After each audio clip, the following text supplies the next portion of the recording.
Hey y'all, came on here to talk about a couple things that fry my ass and have to do with the biodigital convergence.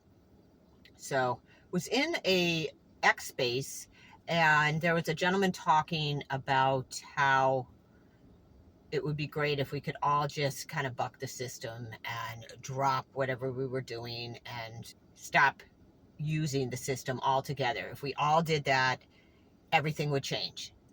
And that 100%, that's true. And I love that people are thinking that way. But it's also, part of it makes me a little irritated because it's underestimating the reality that so many of us are in. And I think people don't understand that many of us have loved ones that are adhesed to the system and will be. We cannot extract them. They might be on multiple medications, need to see multiple specialists because of a complicated condition that's been going on lifelong. And despite the fact that one becomes very aware of how they've been effed with and harvested and used it as a data mill, and it's all part of the by the design, the reality of it in the day-to-day world is that you're still very much intimately involved with someone that even may be aware that this is happening to them and cannot conceivably let go of that without a million different things happening. And it would be great to pray on miracles and whatnot, but to me that would be sitting in a house on fire and praying and meditating that it would go out. I have to take action a lot, drastic action, not so much now. I have in the past, but there's occasions when I do to help keep people online. I want to say alive. And it's funny because I was thinking of this the other day, when my kids were little, every now and then, it's not even when they were little, something would go off the rails and the health insurance would get canceled. The Mass Health would get canceled. And then this whole layer of panic starts to set in, because what if they can't get their meds refilled?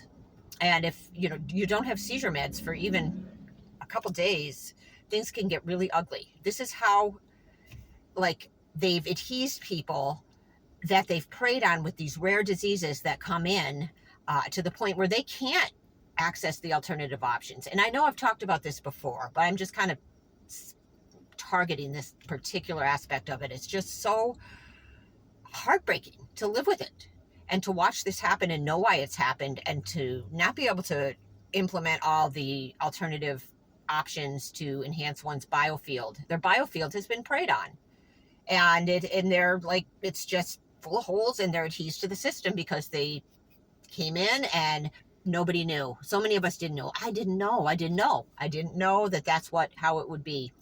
And so when you're thinking about these wonderful ideas of how we can all join together, just remember that a lot of the people that you're talking to out there in your audience, and I've met some of them, are in similar situations. Our offspring are not going to be able to unadhese and to whatever. It's all coming for us.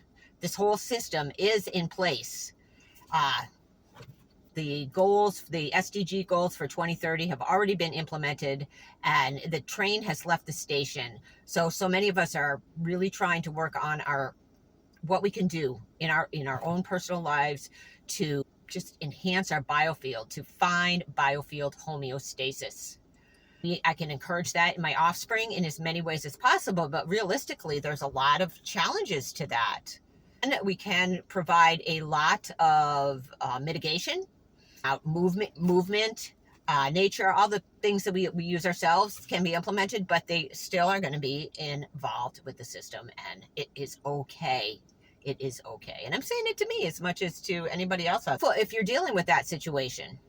So many of these young people that have come in and are more a part of the customized way that we're treating humans, so they are kind of dependent, leads to a lot of messed up stuff that happens. Like, for instance, meds. Again, the medication issue. It's so intricate, and if something goes off the rails, then somebody suffers. And when you're dealing with like controlled medications that many of these kids are on, where they have to get signed off every month by a doctor in order to get a new prescription, when that falls down, your offspring might be out of a med that they need every day for a couple weeks if they live in a group home. So they're withdrawing from a med and then being put back, it comes back on, and then they're practically overdosing. And nobody ever talks about that. So I'm just adding that on the end here, just to give you an example of the extreme difference in our lived experiences. And it's wonderful, and I am so grateful to have woken up to it.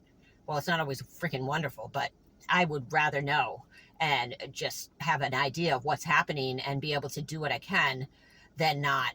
But there's a huge range of what people can and can't access and do for themselves. And it sucks to look down on them because of some idea that we've kind of come along with, that it's easy to get out of these situations. It ain't.